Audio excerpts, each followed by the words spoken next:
hemos considerado estudiar el libro a los romanos o la carta a los romanos.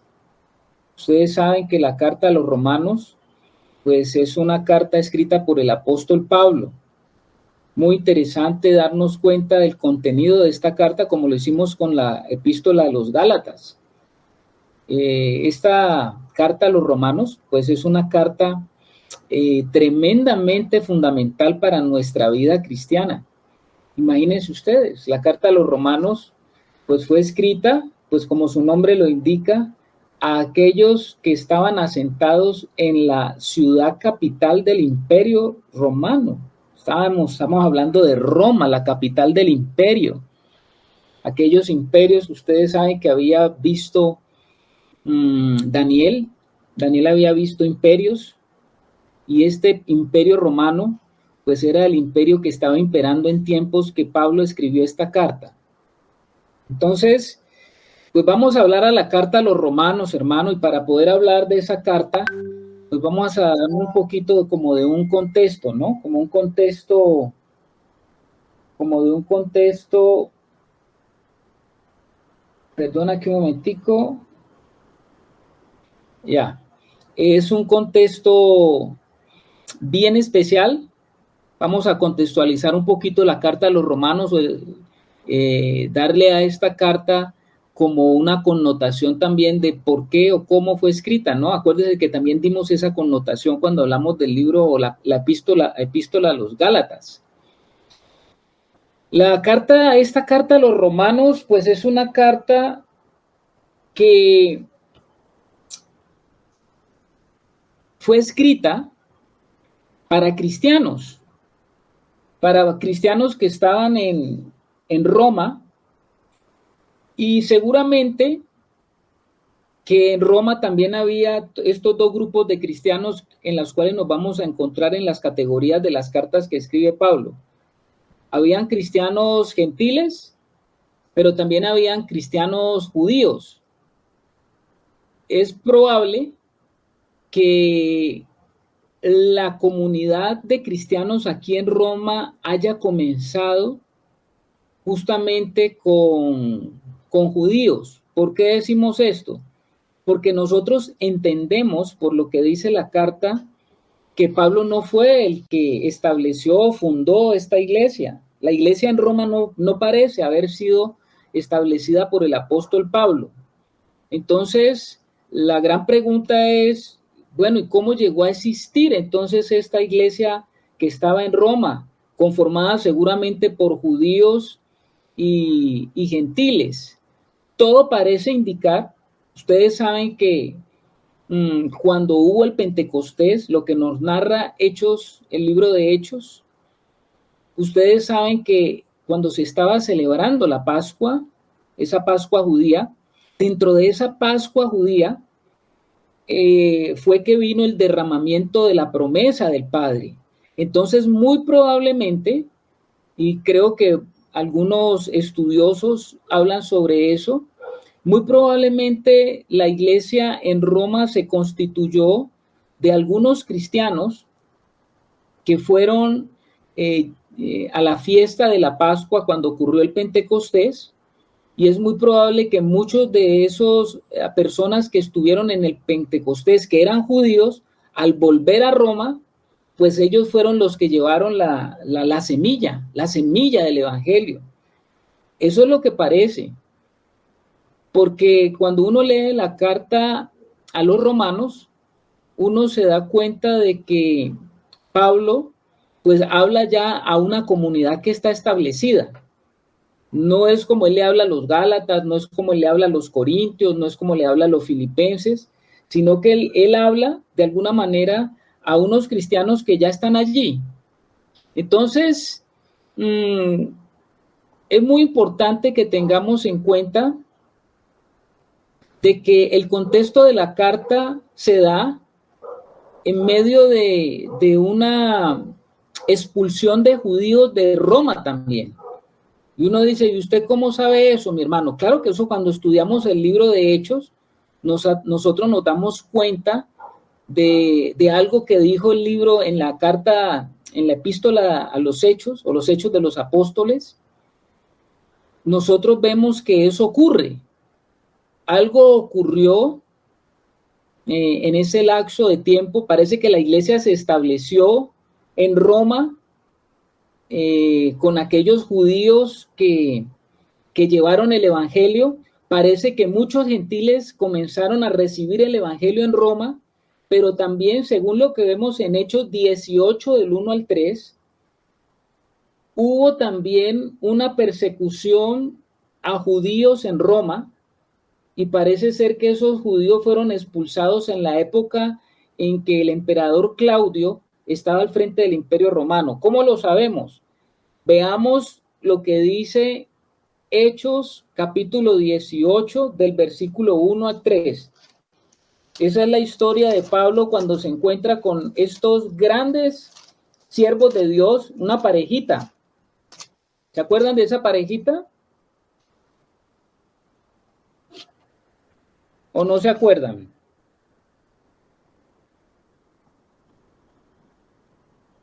Vamos a leerlo. Hechos 18, 1 al 3. Dice de la siguiente manera: después de estas cosas, Pablo salió de Atenas y fue a Corinto, y halló a un judío llamado Aquila, natural del Ponte, recién venido de Italia con Priscila su mujer, por cuanto Claudio había mandado que todos los judíos salieran de Roma. Fue a ellos, y como era del mismo oficio, se quedó con ellos y trabajaban juntos, pues el oficio de ellos era hacer tiendas. ¿Qué notan ustedes allí? Les hago la pregunta. A los que están allí atentos, ¿qué notan allí ustedes en ese capítulo de Hechos 18 del versículo 1 al 3 que nos da pie para hablar de lo que estamos diciendo? ¿Quién quiere decir algo acerca de eso? ¿Nadie? Pues mi hermano dice claramente que los estaban sacando de Roma. Se habían ido allá a Grecia, a Corinto. Ahí se encuentra la parejita de esposos y pues ellos le dicen que Claudio estaba expulsando a los judíos de allá de Roma. Ok, Ángela. Tienes el micrófono cerrado. Porque como el internet se me volvió a dañar, entonces me tocó entrar acá por los datos. Pues ¿ya? Que como Pablo estaba, que tanto Pablo como Priscila y Aquila no predicaban el evangelio, pero no vivían del evangelio, ellos trabajaban. Y eso pues es admirable porque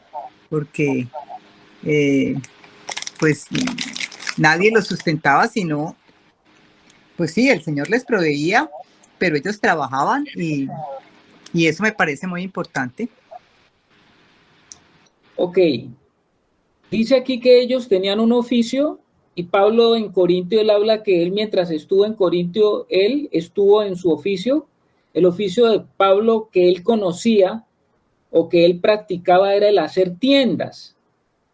Y parece que Aquila y Priscila, esa parejita de esposos, también eran del mismo oficio de Pablo, o sea que ellos eran judíos. Pero dice que la palabra de Dios nos está diciendo que cuando Pablo estaba en Corintio, Aquila y Priscila habían venido deportados de Roma, dado que el emperador Claudio había sacado a los judíos, ¿no? El problema de los judíos. Ustedes saben que el problema de los judíos es un problema que lleva mucho tiempo. Y estaban estos judíos, habían sido sacados de Roma, y Pablo tuvo conexión otra vez con estos hermanos porque eran cristianos, y parece ser que ellos en el tiempo que estuvieron con Pablo, pues le estuvieron a él animando y dándole a conocer las cosas que habían pasado en Roma. Pero lo que también podemos saber es que aunque Aquila y Priscila estuvieron con Pablo un tiempo y estuvieron participando en el ministerio de Pablo un tiempo, también sabemos de que ellos de alguna manera volvieron a Roma después durante el tiempo que ellos estuvieron fuera de Roma, la iglesia siguió creciendo en Roma. La iglesia siguió creciendo y parece ser de que muchos gentiles se convirtieron al Señor, y más bien al principio parece que la mayoría de los cristianos pues eran judíos. Hablamos de que cuando vino el Pentecostés parece que ellos llegaron primero a compartirle a los judíos, y eran mayoritariamente judíos. Pero cuando fueron expulsados los judíos de Roma, parece que el cristianismo siguió creciendo, pero creció más en número con relación a los judíos, a los gentiles. De hecho, que cuando volvieron Aquila y Priscila, encontraron mucho mayor número y había muchas más conversiones de gentiles que de los mismos judíos, que quizás muchos no regresaron. ¿Tiene Ángela levantada la mano o se le quedó levantada? Bueno, parece ser que se le quedó levantada. Bueno, parece ser entonces que cuando regresó Aquila y Priscila, parece que ellos regresaron cuando Claudio murió. Eso se encuentra de pronto en la historia. Y en ese tiempo, como les digo, es que hubo un liderazgo gentil que tomó la iglesia que estaba establecida en Roma. Para cuando Pablo escribe la carta a los romanos, ya Priscila y Aquila habían regresado otra vez a Roma, ya estaban en Roma. ¿Por qué sabemos eso? Lo sabemos por lo que dice Romanos 16:3. Leamos Romanos 16:3, hermanos.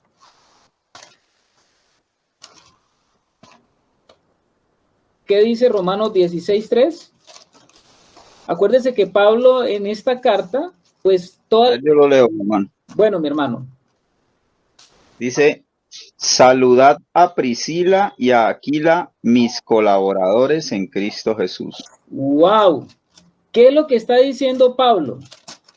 Que cuando él estuvo con ellos en Corintio, Aquila y Priscila se volvieron colaboradores. Ustedes saben que Pablo tenía un equipo apostólico, y ese equipo apostólico pues era un equipo que estaba conformado por personas que eran llamadas por Pablo a trabajar en ese ministerio con él, porque el ministerio de Pablo era un ministerio apostólico.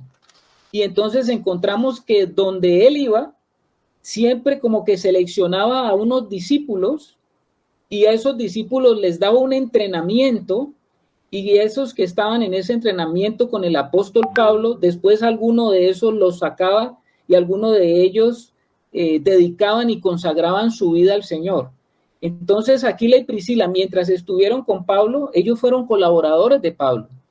Cuando él termina la carta a los romanos, le está enviando saludos, como dice el hermano Germán, lo leyó ahorita, porque ahí en el Romanos 16:3 dice: saludad a Priscila y Aquila, mis colaboradores en Cristo Jesús, que expusieron su vida por mí, a los cuales no solo yo doy gracias, sino también todas las iglesias de los gentiles. ¿Cómo les parece a ustedes?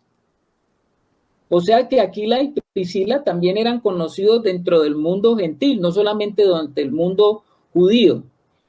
Entonces, cuando Pablo escribe su carta a los romanos, es muy probable que los judíos que ya habían en Roma eran poco, porque la iglesia se había fortalecido más, era en cuanto a judíos, en cuanto a gentiles, perdón. La iglesia estaba, o sea que esa carta fue escrita principalmente a gentiles. Esta es una carta muy estructurada, es una carta bastante esquemática, es una carta bien enfocada, y por eso ahí esta carta a los romanos ha sido una joya en la vida cristiana, porque esta carta tiene las verdades fundamentales del evangelio bien expresadas, bien explicadas, de tal manera que fueron escritas, como les digo, principalmente a ese grupo de cristianos gentiles, quienes se reunían en sus propias casas. ¿Y usted por qué, hermano, dice que esos cristianos se reunían en sus propias casas? Porque cuando usted lee Romanos capítulo 16, todas esos nombres que aparecen allí están asociados a cristianos que se reunían en casas. Y esto es uno de los grandes, el capítulo 16 de Romanos es uno de los grandes capítulos que nos habla de cómo era que la iglesia se reunía normalmente, la forma normal como la iglesia se reunía en el principio. Uno podría preguntar, ¿es que no habían lugares grandes en Roma? Pues, ¿cómo no iban a haber lugares grandes en Roma? Si Roma era la capital del imperio, seguramente tendrían salones grandes.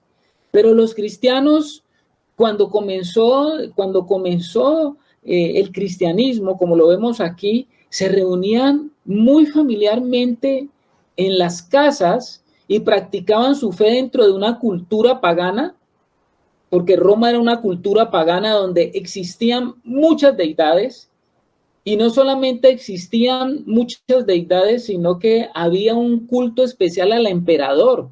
Ustedes saben que el emperador romano se hacía llamar el Gran Señor,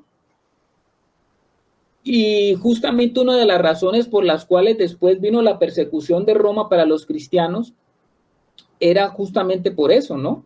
Porque los cristianos no reconocían a César. César es una dinastía, es un título, no es un nombre, sino que los Césares se hacían llamar como los divinos, y se les tendría que rendir culto a ellos en cada vez que se nombraba el nombre de César o cada vez que estaba al frente uno del Estado.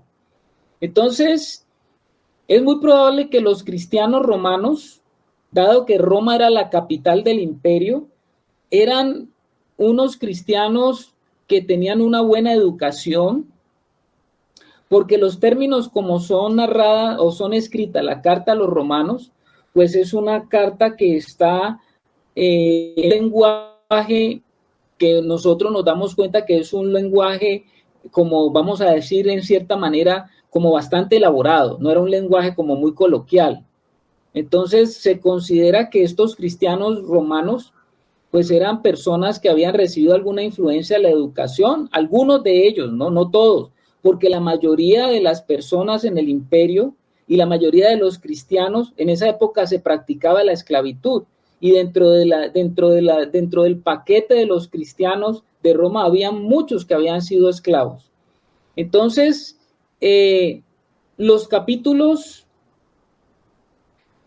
del 1 al 11 en la carta de los romanos, pues es uno de los capítulos más complejos, donde Pablo habla acerca de la justificación, acerca de la redención, bueno, y utiliza palabras que no eran como muy comunes para poderlas entender fácilmente, y la doctrina basada en esas palabras, sobre todo, pues la doctrina era una doctrina profunda, no era una doctrina elemental, sino que era doctrina profunda que utilizó el apóstol Pablo, aunque utilizando pues toda esa cultura, utilizando los referentes de la cultura, utilizando las cosas que pertenecían a una cultura que estaba inmersa dentro de un imperio.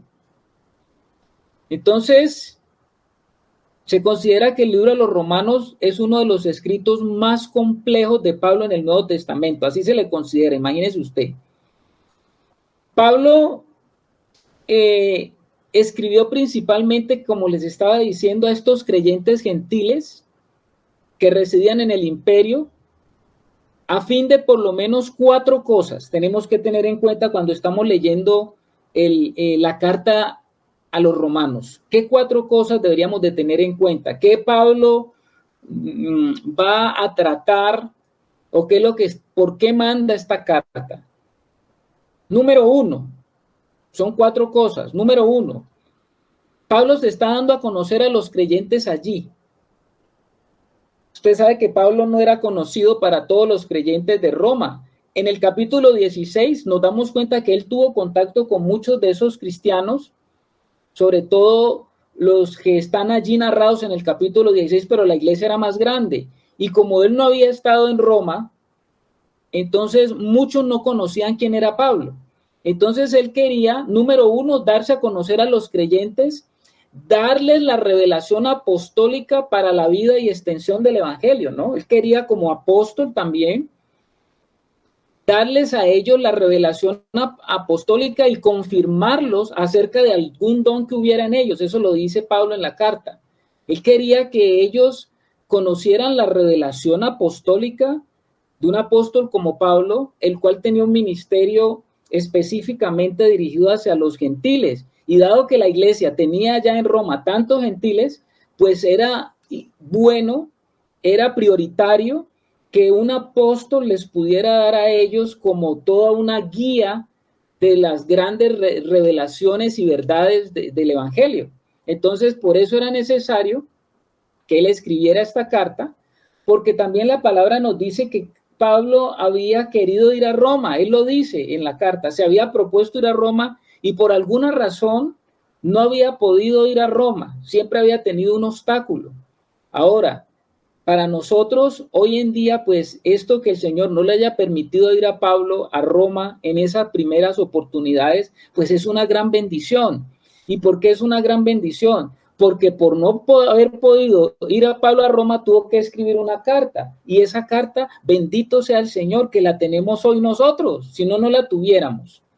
Entonces, número 1, darse a conocer a los creyentes que estaban allí en Roma y darle la revelación apostólica para su propia vida y para la extensión del evangelio allá en el Imperio Romano.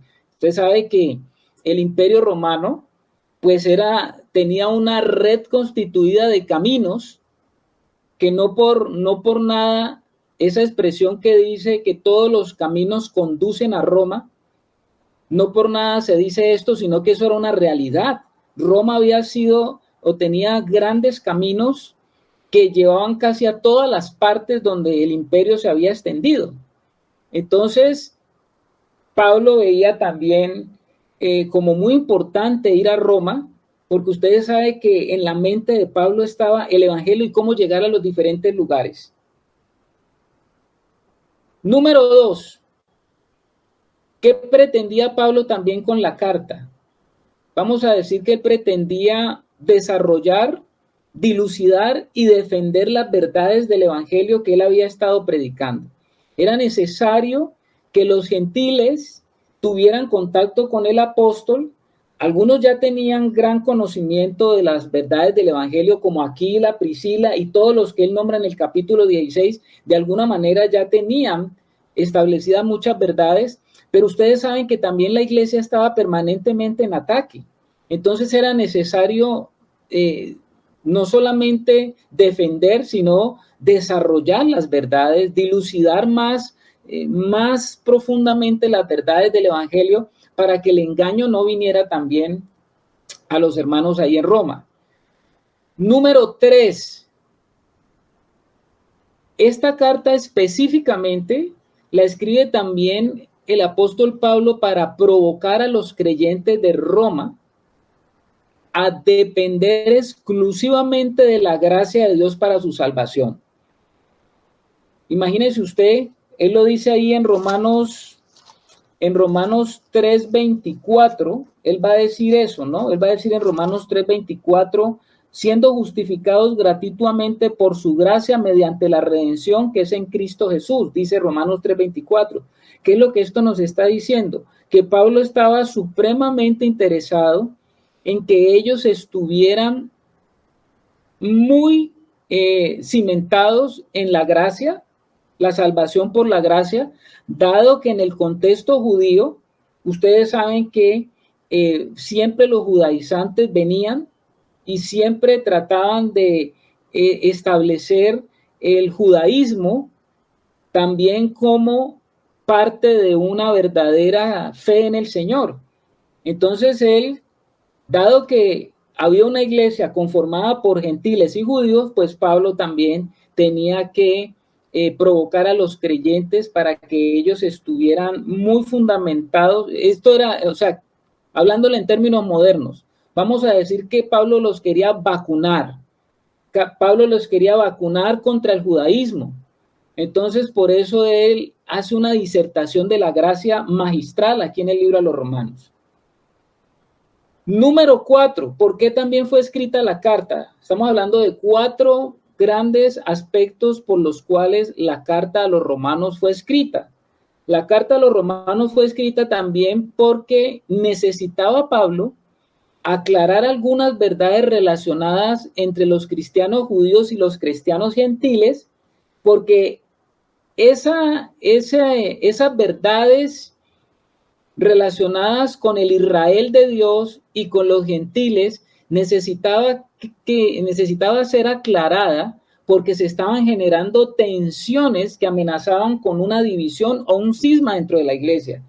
Y uno dice, ¿y usted por qué dice eso? Porque desde el principio Pablo comienza tratando el asunto de la justicia y comienza hablando justamente que los gentiles necesitaban entender que era la justicia de Dios, y por el otro lado está diciendo, y ustedes los judíos también, porque no han entendido de qué se trata. Y por allá en Romanos 11, él comienza a hacer esa disertación sobre el verdadero, en el Romanos 9, el verdadero Israel de Dios. En el 11 va a hablar del olivo, justamente por las tensiones que ya se estaban presentando entre judíos y cristianos gentiles, cristianos judíos y cristianos gentiles. Ustedes saben que en el capítulo 14 de Romanos él va a hablar del alimento, de la comida, también porque esa tensión estaba presente. Eran hermanos, eran cristianos judíos y cristianos gentiles, pero se presentaban tensiones. Y esas tensiones traían bastante problema, porque ya los gentiles habían aumentado en número, y más bien el grupo más pequeño era el de los cristianos judíos. Y resulta que los cristianos gentiles entonces estaban pensando que de alguna manera Dios estaba favoreciendo el cristianismo a los gentiles y estaba dejando atrás a los judíos. O sea, que como que Dios estaba desechando al pueblo judío. Esto es muy importante y se los hablo desde ahora para que lo tengamos en cuenta cuando lleguemos a esos capítulos, para que lo tengamos en cuenta. Por eso se los estoy diciendo, amados hermanos, desde ahora, para que desde ahora usted diga, estamos como a través de un dron, estamos viendo aquellos aspectos más relevantes de la carta, lo estamos viendo desde una parte alta, estamos teniendo una cosmovisión. Y entonces cuando usted la ve con esa cosmovisión es que usted va a entender por qué es que está ese capítulo de Romanos 11 allí, donde Pablo habla del verdadero olivo y donde hay una tensión allí y donde Pablo tiene que decir, oiga, un momento, paren. Ustedes, señores gentiles, no se jacten, porque es que los gentiles ya habían creído que porque había mayor número de gentiles dentro de la iglesia, seguramente ya Dios había desechado a los judíos y Cristo no estaba en tantos judíos y Cristo estaba desechando a ese pueblo, porque de alguna manera ellos entendían que Dios ahora se había volcado y había favorecido era a los gentiles. Piensen en eso, hermano, y a la luz de eso es que nosotros tenemos que ver la carta. Esas 4 cosas son como las grandes verdades que están allí expuestas, el desarrollo, el darse a conocer, el dilucidar situaciones, defender las verdades del evangelio, aclarar verdades. Son cosas que están ahí en la carta. O sea que imagínense el desafío que tenemos y que el Espíritu Santo nos propone, que nos metamos a entender a la luz de esto que estamos viendo, de estos 4 brazos, entender qué era lo que Pablo quería transmitir. Porque si bien es cierto, a veces nosotros leemos las cartas por pedacitos, no entendemos el contexto general y a veces nos perdemos por eso, porque sacamos del contexto partes sin tener en cuenta el contexto general en las cuales han estado inmersas las cosas que el Señor ha permitido y que el Espíritu Santo hoy de una manera providencial nos permite tener hoy estos elementos para que nosotros mismos podamos tomar las cosas del Señor y las verdades del Señor y entenderlas con una panorámica y una perspectiva amplia. ¿Cómo se considera esta carta? ¿Cómo se le ha llamado a la carta de Romanos? Se le llama la carta de la gloria del Evangelio. Así se le conoce, la gloria del Evangelio. ¿Por qué creen ustedes que se le conoce al libro de Romanos como la carta de la gloria del Evangelio? ¿Por qué creen ustedes? Los escucho.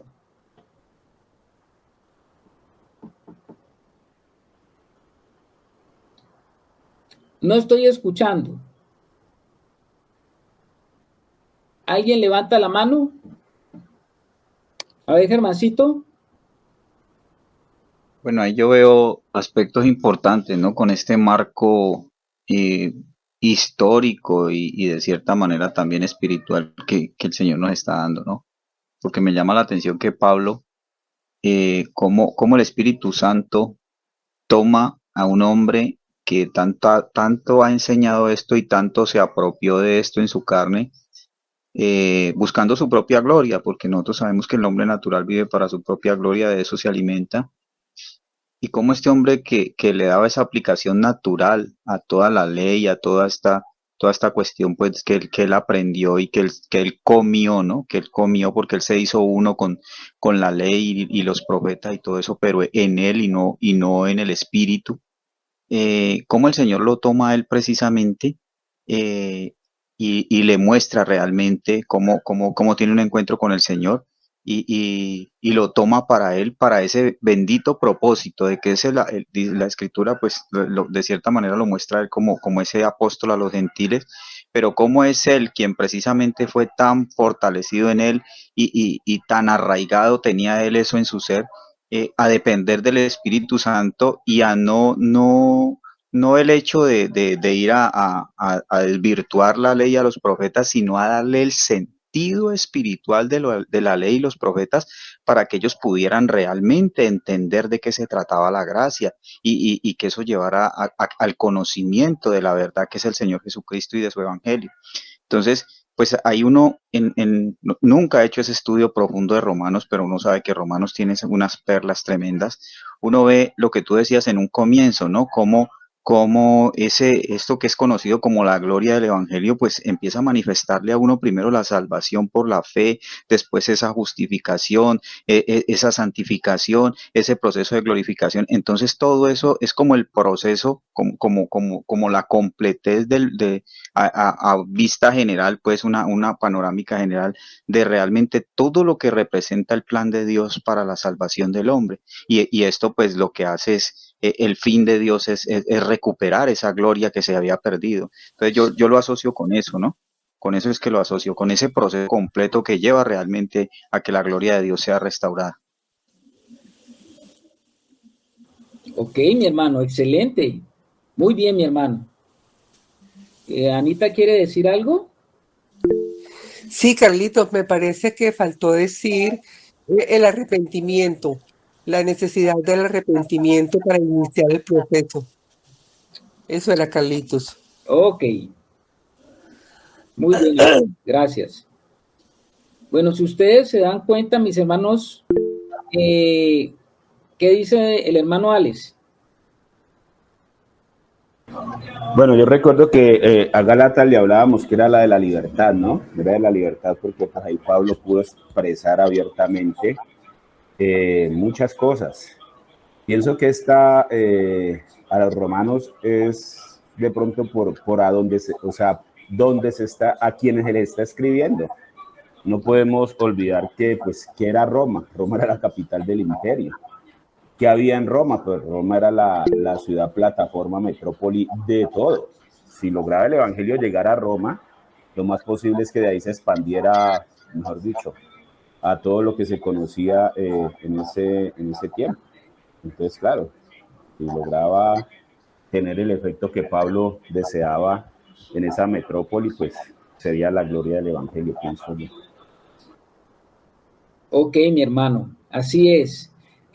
Al libro de los Romanos se le conoce como el libro de la gloria del Evangelio, como al libro de Efesios se le conoce como la gloria de la iglesia, como al libro de Colosenses se le conoce como la gloria de Cristo, como al libro de Hebreos se le conoce como la gloria de la carrera cristiana, para que ustedes lo tengan presente, mis hermanos. El libro de Romanos es la gloria de la... ¿Lo repites, por favor? Ok. Gracias. El libro de Romanos se le considera como el libro que nos habla de la gloria del Evangelio, la carta que nos habla y se revela la gloria del Evangelio. El libro de Efesios revela la gloria de la iglesia.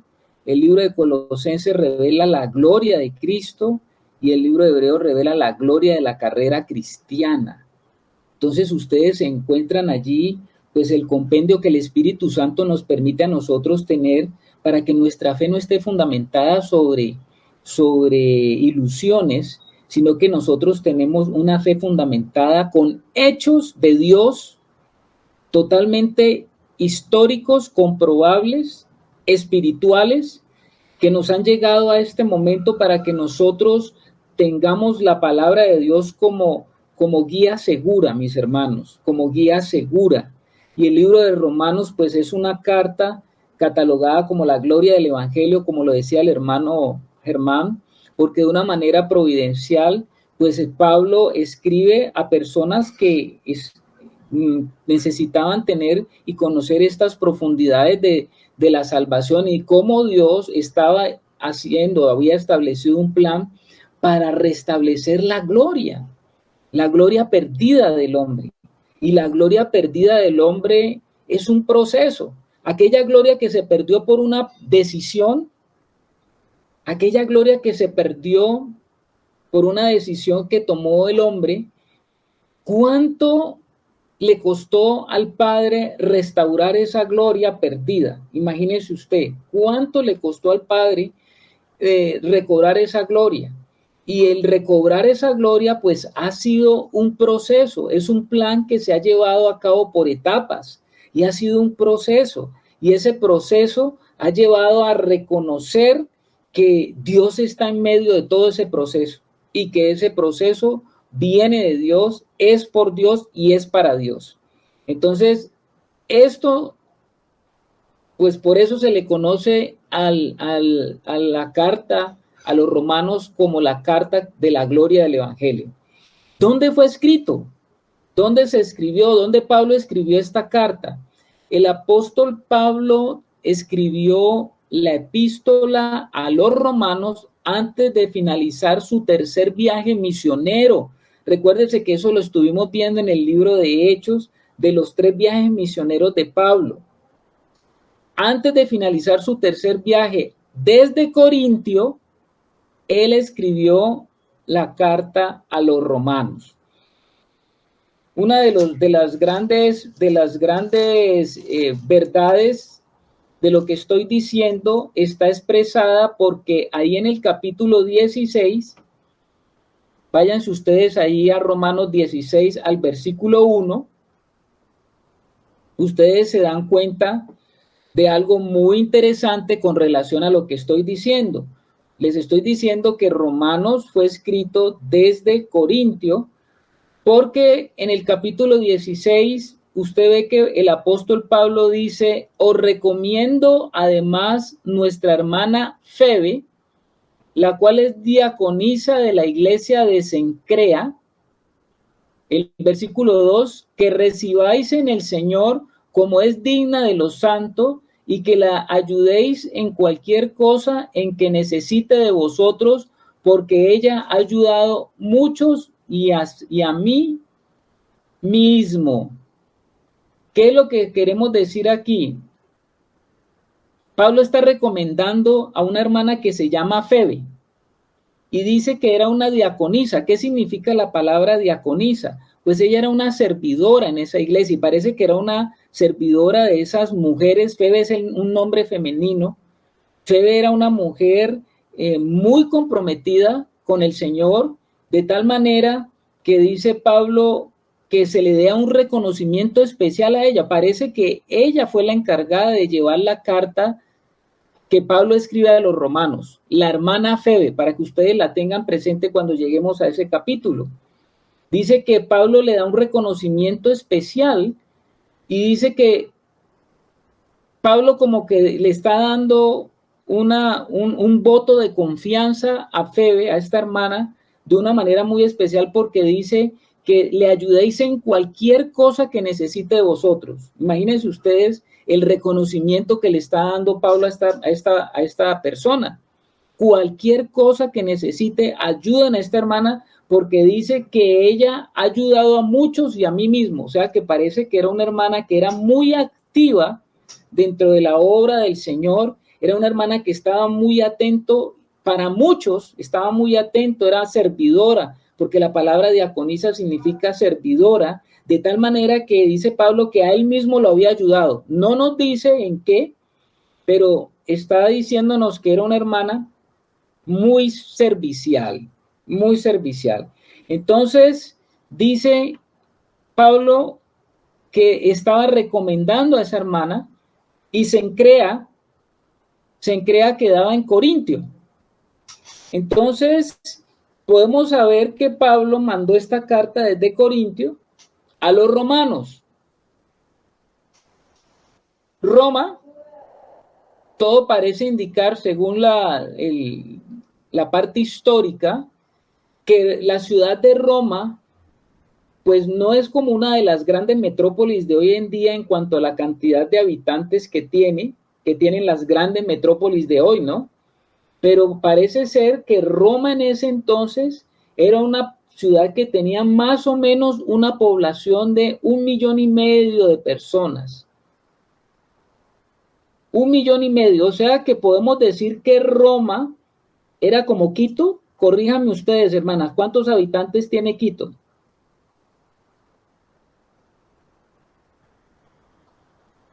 ¿Qué se hicieron las hermanas quiteñas? Hola. Sí, Carlitos. ¿Cuántos habitantes más o menos tiene Quito, María Eugenia? Tengo entendido que menos de 2 millones.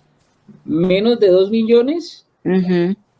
Bueno, entonces la Roma de los tiempos de Pablo, pues era más o menos una ciudad capital del imperio que más o menos tenía 1,5 millones de habitantes. Estaba entre 1 millón y algo y punta, o sea que pues que de todas maneras ustedes puedan imaginarse, María Eugenia y las hermanas de Quito, que de todas maneras era una ciudad grande, al hablar de la época a la cual nos estamos refiriendo. Entonces, esta ciudad romana, pues, era la metrópoli de la época, era una ciudad cosmopolita, tenía edificios grandes, tenía palacios como el Palacio del Emperador, tenía el Gran Circo Romano, bueno, también habían barrios, vamos a decir, o comunas muy pobres, ¿no? De hacinamiento. Era una ciudad donde había muchos esclavos también. Ustedes han visto algo de aquellas películas como Gladiador y todo eso, donde recrean un poquito lo de la época. ¿Qué dice Germancito? Me ayudas con eso, pero creo que, pues por lo que hemos leído de Pablo, el ser ciudadano romano tenía un estatus especial. O sea, estamos hablando de que es una ciudad, pero el reconocimiento como ciudadano romano era pues algo que daba mayor estatus, ¿no? Creo que es así, aunque pues no sé si en la época pertenecía a Italia como nación, parece que sí por lo que leímos en el capítulo, en una de las citas de ahora, pero siendo una ciudad tenía un nivel pues pues daba ese reconocimiento tan grande, ¿no? El pertenecer a esa ciudad, el ser ciudadano romano. Claro, mi santo hermano, Pablo tenía, aunque Pablo era judío, ustedes saben que Pablo nació en Tarso, y Tarso era de todas maneras, en el momento del apóstol Pablo, pues era de todas maneras un protectorado, estaba protegida por Roma, lo cual hacía que usted tuviera una ciudadanía, si usted la compraba o usted nacía dentro del vasto imperio romano, y eso lo hacía ciudadano romano, y de alguna manera ser ciudadano romano pues era en ese momento como la cosa más importante hablando humanamente, dado que Roma era la capital, era el imperio, era como decir hoy en día un norteamericano, Estados Unidos es un imperio, y cualquier ciudadano norteamericano que está por fuera de su nación, pues usted sabe que tiene de todas maneras un trato especial y las condiciones especiales del ciudadano americano, ¿no? Como decir usted, nace en Estados Unidos, una persona, un hijo de un latino, nace en Estados Unidos y tiene su ciudadanía norteamericana, si nace allá. Y eso le da de todas maneras, frente a cualquier nación, le da un reconocimiento especial porque pues viene es ciudadano de un imperio.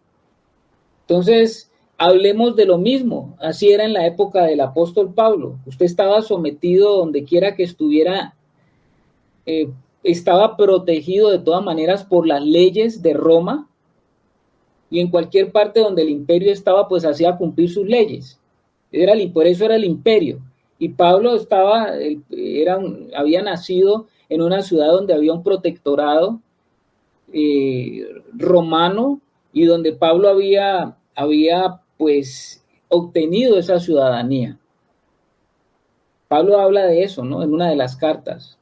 Y esa ciudadanía parece que la obtuvo el papá, y después Pablo era romano, parece ser que de nacimiento. Entonces, mis amados hermanos, como ustedes pueden ver, el contexto que tenemos es un contexto de una carta muy especial, muy fundamental, que necesitamos estudiarla como lo hicimos con la carta o la epístola a los Gálatas, así como lo hemos hecho siempre, versículo por versículo, versículo por versículo. Entonces, vamos a comenzar. Vamos a comenzar, hermanos, con Romanos capítulo 1.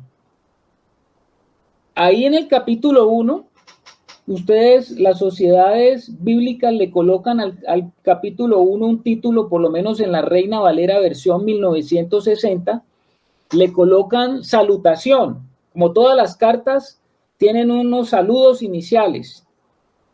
No por ser unos saludos, uno encuentra en ella la profundidad del espíritu con que Pablo redactaba. Parece que la carta a los romanos no la escribió directamente Pablo.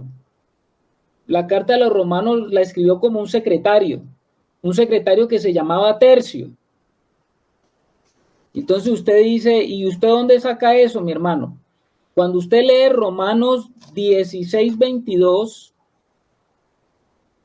Romanos capítulo 16:22, ustedes van a ver que dice así: yo, Tercio, que escribí la epístola, os saludo en el Señor.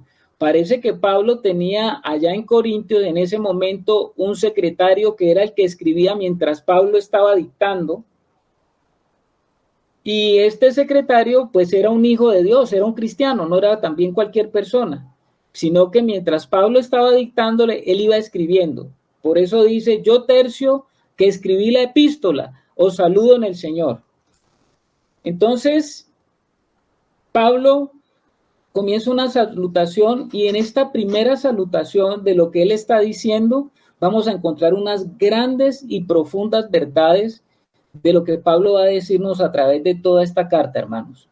Dice así, Romanos capítulo 1, versículo 1, dice, Pablo, o sea que no hay dudas que el emisor de esta carta es el apóstol Pablo, dice, siervo de Jesucristo, llamado a ser apóstol, apartado para el evangelio de Dios. Mire esto, hermano. Con esta salutación, pues usted ya podría darse cuenta de toda la profundidad de lo que el Espíritu Santo nos está diciendo allí. Primero, Pablo, que es un apóstol, él no pone primero su apostolado como encabezamiento de lo que él va a decir. Si esta regla la siguiéramos los hijos de Dios, ¿no? Porque a nosotros nos encantan los títulos. Hoy en día, por ejemplo, todo el mundo quiere ser apóstol. Y entonces, cuando se va a hablar sobre alguien, se dice, el apóstol fulanito de tal escribe tal cosa o dice tal cosa. Bueno, Pablo, antes de tener en cuenta el apostolado como un título, mire lo que dice Pablo cuando está comenzando la carta. Dice, Pablo, es un siervo. Es un siervo como usted y yo y como cualquiera de los que estamos en el Señor. Es un siervo que tiene una encomienda. Es un siervo que tiene una función dentro del cuerpo de Cristo.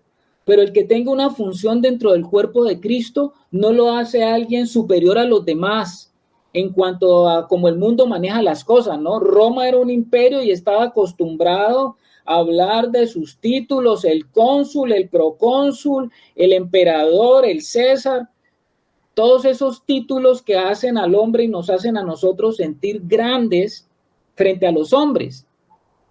Pero Pablo comienza con esa característica. Ahora utiliza aquí su nombre Pablo, que era el nombre de él.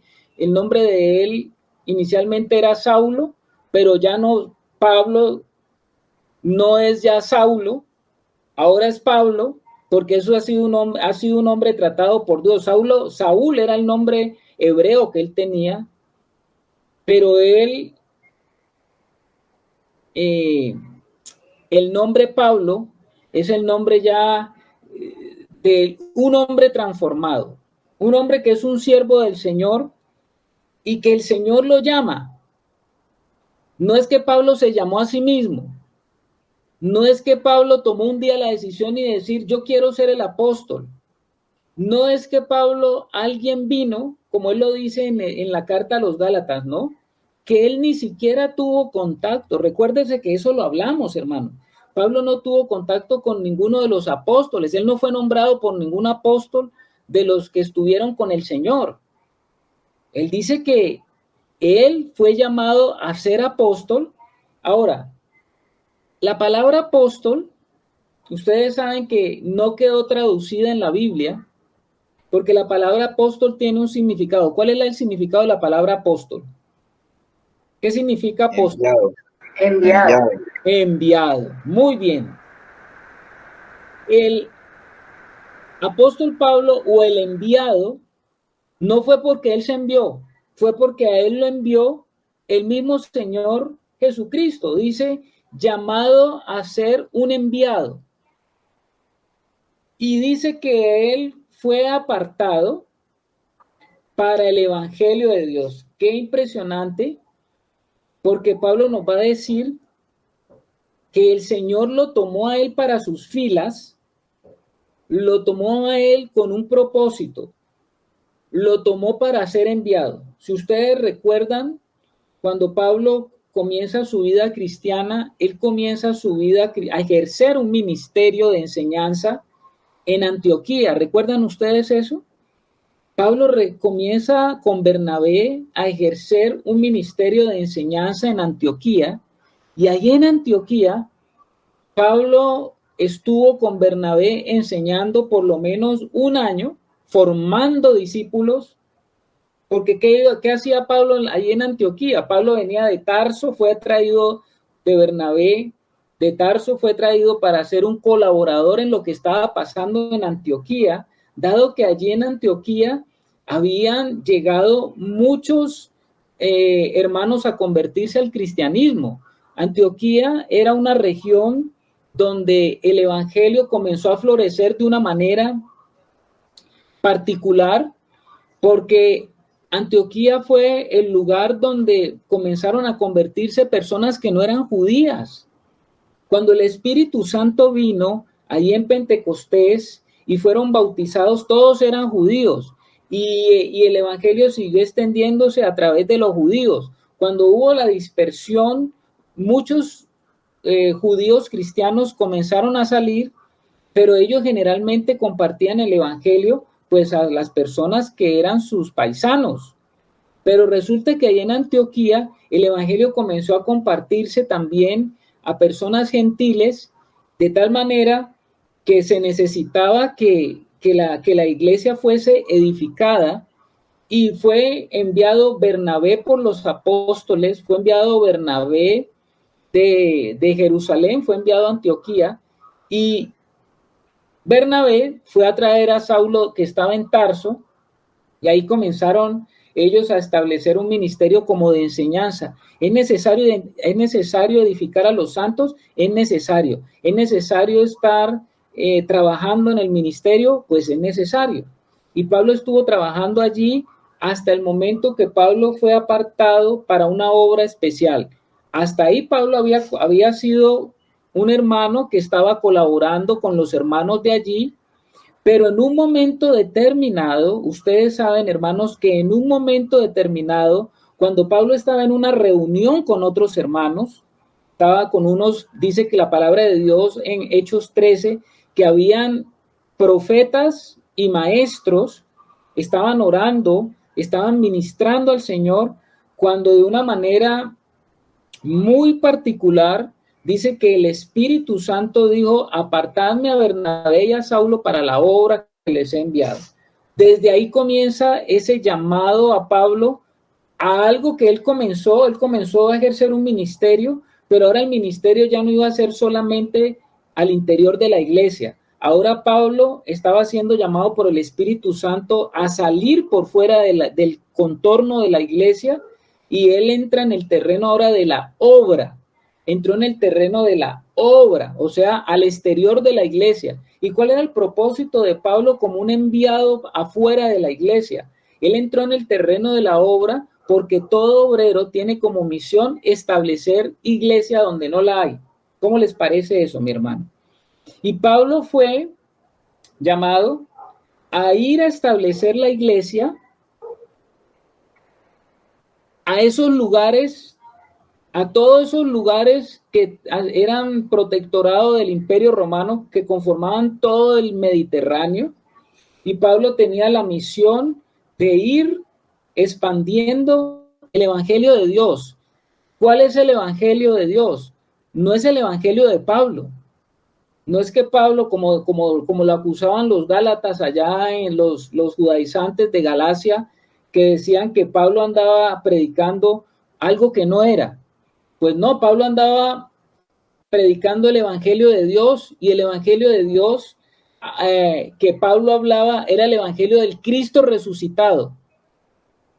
Ese es el Evangelio de Dios, que nos habla del Cristo, las buenas noticias del Cristo que murió, del hombre que murió en la cruz, del Cristo que tiene como por objeto levantarse, enviar su vida para que su vida sea recibida ahora nuevamente por aquellos que creen en la buena noticia de su muerte y su resurrección. Ese es el evangelio que Pablo va a predicar.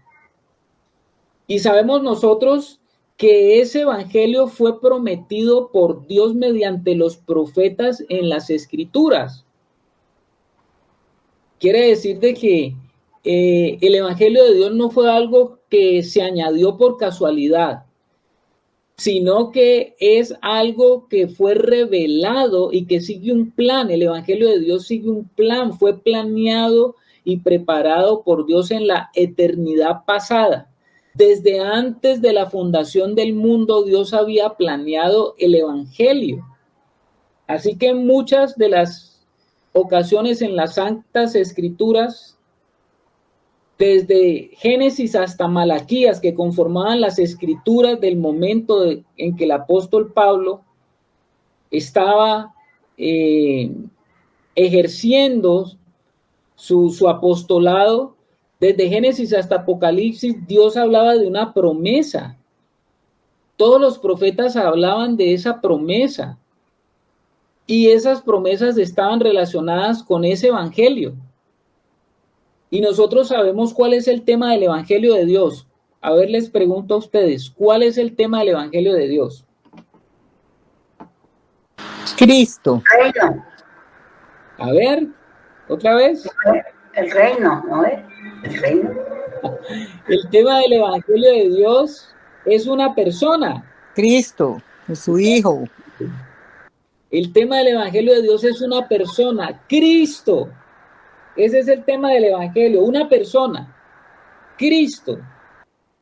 Y sin duda el evangelio incluye, como lo que dice la hermana Janet, pues incluye aspectos. Por un lado el evangelio nos habla de la gracia, por otro lado nos habla del reino, que que son dos caras del mismo evangelio de Dios. Y eso lo tenemos que tener en cuenta. Y el evangelio de Dios incluye el perdón, la salvación, el rescate, la reconciliación, pero todo apunta a una persona. Todo lo que nos va a hablar el evangelio, sea de la gracia, o sea del reino, sea del perdón, sea de la reconciliación, todo apunta a esa persona. El evangelio de Dios se centra en la persona del Hijo de Dios, Jesucristo, nuestro Señor. Eso es lo que nos va a hablar el evangelio, mis amados hermanos.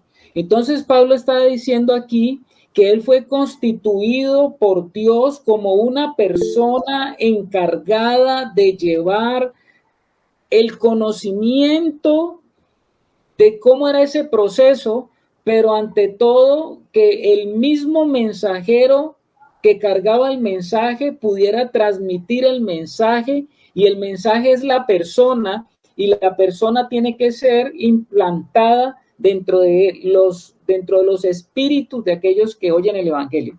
¿Qué dice Germán? No, dale, sigue, Carlitos, continúa. Entonces el evangelio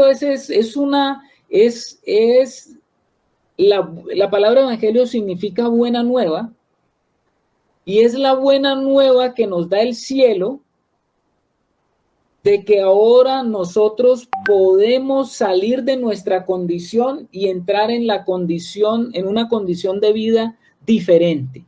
El tema del evangelio es que eso se logra solamente en la persona de Cristo. Yo puedo ser sacado de mi condición si entro en esa vida. Si no estoy en esa vida, no puedo cambiar mi condición en la cual me encuentro, porque yo estoy en una condición y yo no puedo salir de esa condición, y esa condición en la cual me encuentro es una condición que estoy o en la que me encuentro desaprobado delante de Dios. ¿Qué dice Anita?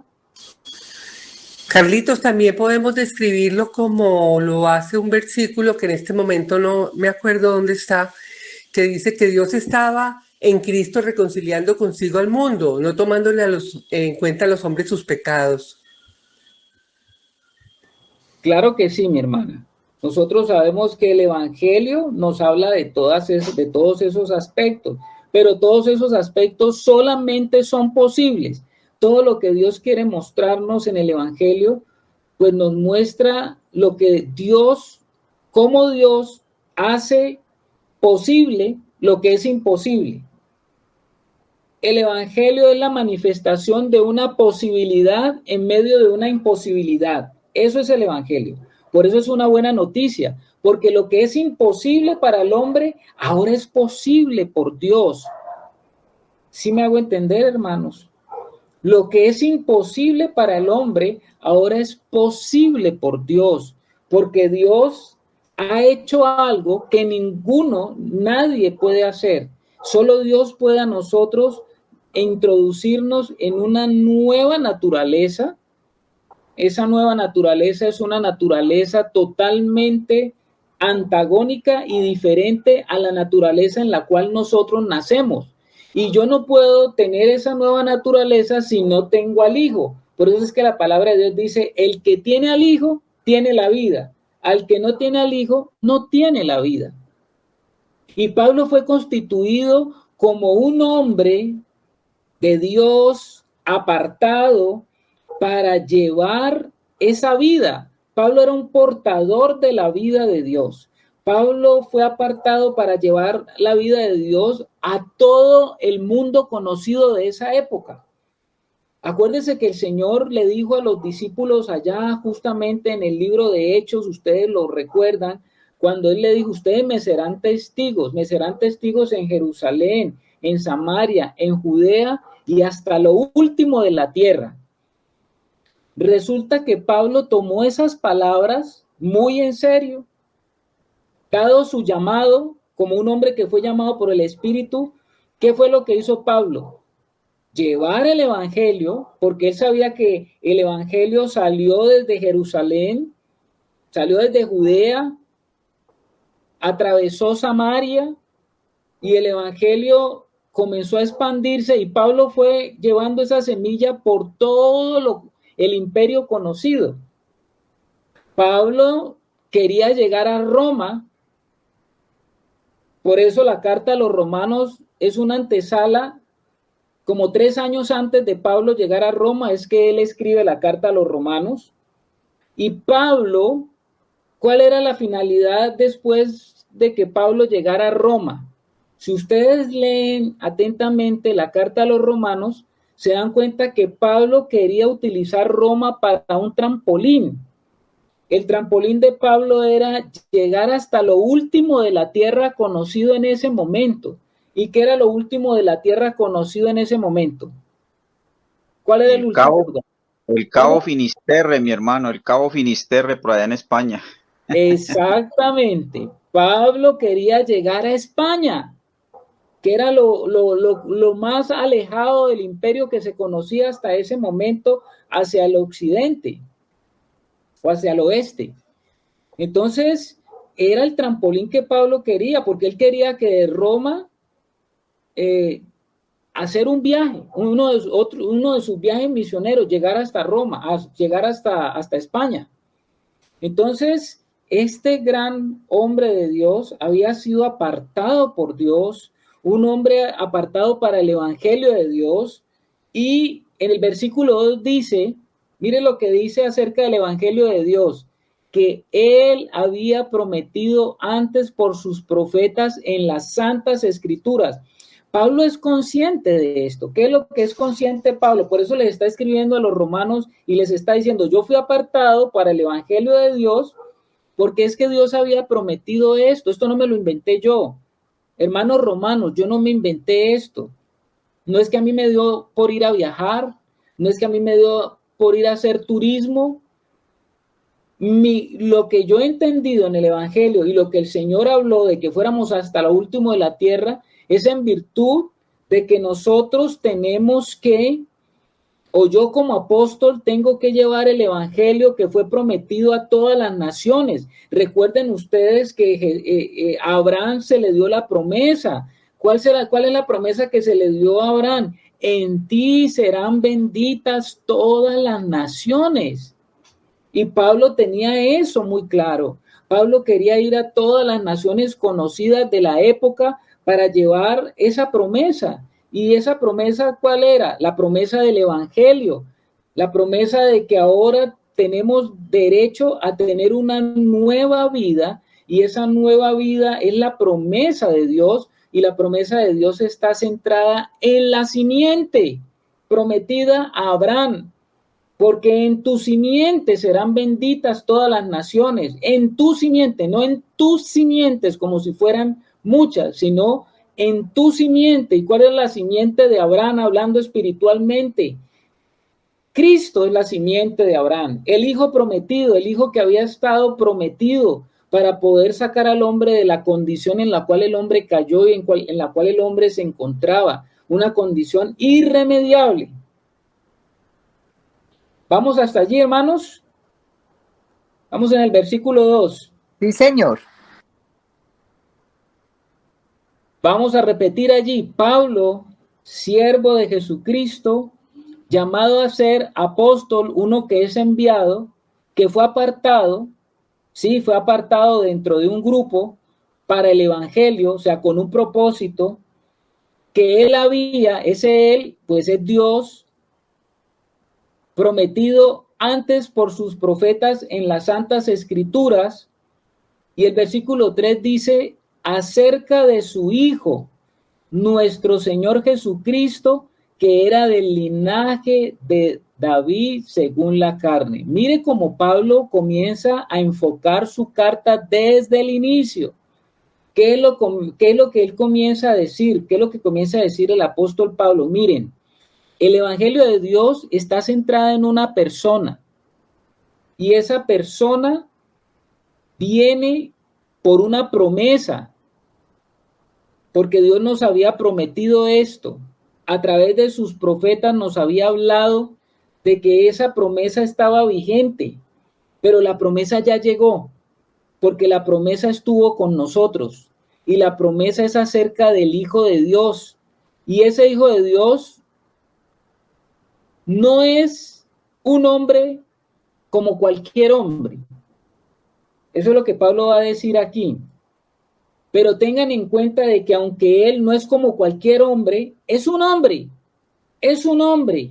de carne y hueso, con una historia, con una tradición, como todos nosotros, con un linaje. Ah, que era un linaje especial en el pueblo de Israel. Claro que sí. ¿Qué dice Germancito?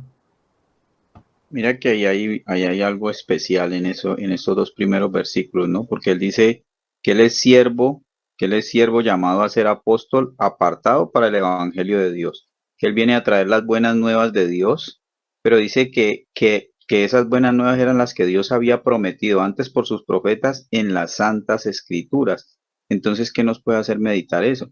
Que yo realmente no puedo ser útil en las manos de Dios si no hay un fundamento en lo que Dios ya dijo, en lo que Dios ya escribió, en lo que ya Dios plasmó, porque Él no viene a decirle yo vengo a servirle al verdadero porque Él me dijo tal cosa, no, yo vengo, pero hay un asidero, lo que yo vengo a decir es algo que está escrito y vengo realmente a mostrarles, pues guiado por el Espíritu, ¿no?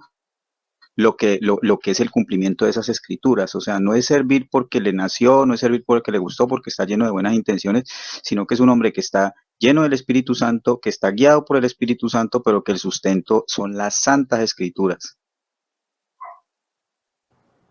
Sí, señor.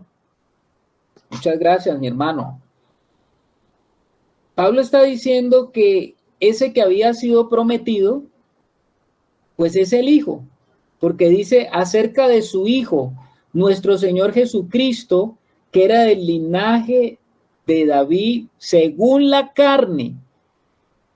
Pablo de antemano nos está diciendo y les está diciendo a los hermanos romanos que él no les va a hablar de una fábula, que él no les va a hablar de una historia judía, como muchas de las fábulas que tenían los judíos, ¿no? Usted sabe que el gnosticismo viene justamente de una corriente del judaísmo que interpretaba las escrituras torcidamente.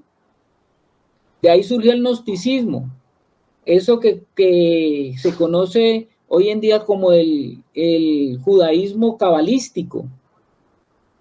Y eran personajes que interpretaban las escrituras a un acomodo y a un amaño, y desde ese amaño se creó algo como el gnosticismo, porque el gnosticismo justamente por todas esas cosas, como se interpretaban ellos las escrituras desde su propia racionalidad carnal y caída, desde esa parte se llegó al gnosticismo, que es una corriente espiritual satánica que quita justamente lo más importante para entender acerca de la naturaleza del Hijo de Dios, porque el gnosticismo siempre ha dicho que Cristo no vino en carne. Y ustedes por eso oyen a Juan en la primera carta de Juan defendiendo justamente la vida del Señor en los hijos de Dios, porque esa corriente se había metido. Es más, dice Juan que ese era el espíritu que estaba en ese momento afectando a la iglesia, que lo reconoce como espíritu anticristo, porque estas personas metían e introducían esa falsa herejía, que Cristo no había venido en carne. Entonces, de una vez Pablo, aquí en Romanos, le está haciendo énfasis a los hermanos y les está diciendo que aquel del cual él viene a hablarles, Pablo era portador de esa semilla. Pablo les venía a hablar de ese Hijo de Dios, pero que ese Hijo de Dios tenía una ascendencia humana verificable. O sea, que estaba diciendo, el Hijo de Dios vino en carne. El Hijo de Dios tiene una tradición. El Hijo de Dios viene de una línea y de un linaje que es real en el lado humano y es real en el lado celestial, y es de características de realeza desde el punto de vista celestial. La línea real de él, como dice Pablo aquí, pues viene de la ascendencia del rey David. El Señor Jesús venía de esa ascendencia, verificable, cronológicamente, entendible, históricamente comprobable. O sea que él era un hombre, como usted y como yo, de carne y hueso, con carne y hueso, como usted y como yo. Pero ojo, que él va a decir también algo.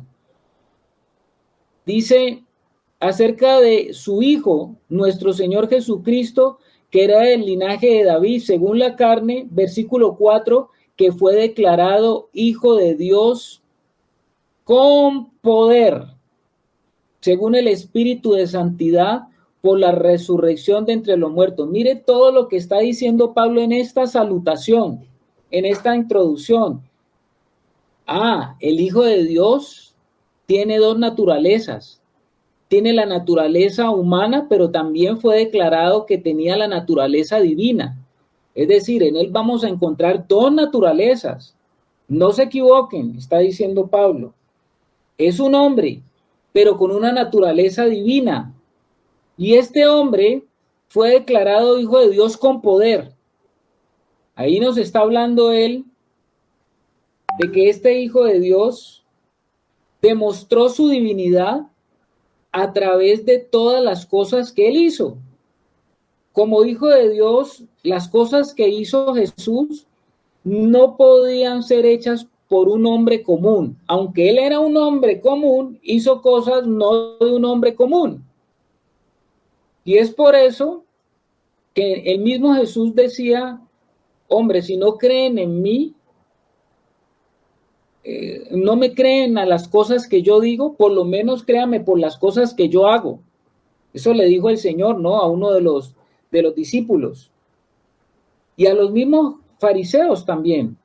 De hecho, uno de los fariseos reconoció eso, que fue Nicodemo, porque Nicodemo tuvo que reconocer delante de él que no había un hombre que hiciera las cosas que él podía hacer si Dios no estaba en él, o Dios no estaba con él. Entonces, Pablo les está diciendo a estos romanos, les está diciendo, bueno, yo fui apartado para esta misión, pero la misión mía es llevar la vida del hombre o de Dios que se hizo hombre, porque eso era una promesa que estaba establecida y que pudimos entender que él era el verdadero Hijo de Dios por la resurrección. Porque así termina el versículo 4, ¿no? Dice que fue declarado Hijo de Dios con poder, según el Espíritu de Santidad, por la resurrección de entre los muertos. Ahí Pablo les estaba a ellos aclarando el Evangelio. ¿En qué consistía el Evangelio? El Evangelio consistía en aquel que fue enviado por Dios, que fue hombre, pero que era Dios, que fue crucificado, pero que no se quedó muerto, sino que se levantó y fue resucitado. Les estaba predicando Pablo a ellos, desde el inicio les está hablando del Evangelio. Entonces tenemos aquí a un apóstol muy bien enfocado, ¿no? Muy bien enfocado. Él sabe cuál es su misión, él sabe cuál es su propósito, él sabe para dónde va a guiar su carta y hacia dónde quiere él guiar también a los hermanos. Él no quiere que los hermanos se pierdan en otras cosas, sino que él quiere que los hermanos comiencen a reconocer quién es este Hijo de David, reconocido por los judíos, pero también ahora reconocidos por los gentiles. Entonces, mis amados hermanos, vamos a dejar allí en el versículo 4. Lleguemos hasta allí para después seguir avanzando para que lo tengamos presente. Hasta allí, mis amados, nos damos cuenta de que vamos a tener un trabajo bien interesante, Dios mediante, con el libro, con la carta a los romanos, porque nos está hablando, como nos damos cuenta, desde el inicio Pablo nos está mostrando cuál es esa gloria del Evangelio, cómo es que la gloria que nosotros perdimos es recuperada con la predicación del Evangelio, y el Evangelio es una persona. El Evangelio es la proclamación de una persona que viene a nosotros para cambiar nuestra condición, entrarnos en una naturaleza, y que esa naturaleza nos permite recuperar la gloria perdida. Entonces, mis amados, eso es lo que tenemos para esta noche. No sé si hay algún comentario en este inicio del libro de la Carta a los Romanos o la Carta a los Romanos. No sé con qué enfoque la toman ustedes, cómo la ven ustedes, las expectativas de ustedes, mis santos. Los escucho.